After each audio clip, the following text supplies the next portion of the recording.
مزاحن سمجھ لیں یا اس کو حقیقت کا بیان سمجھ لیں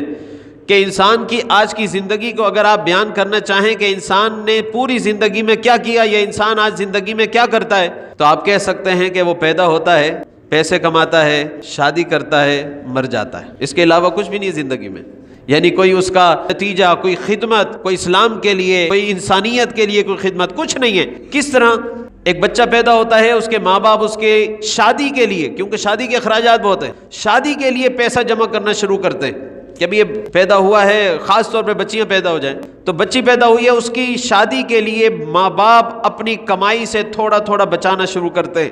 وہ بچہ بڑا ہوا،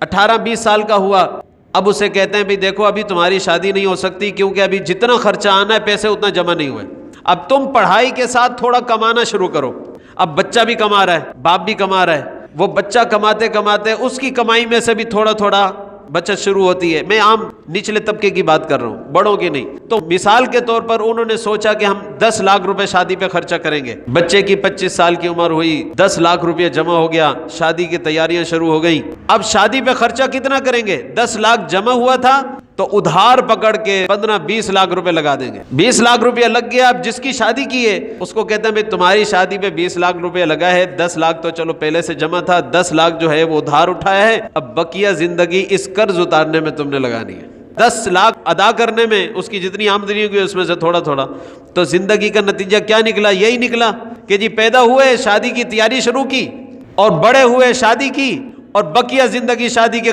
قرضے اتارنے میں لگا دی۔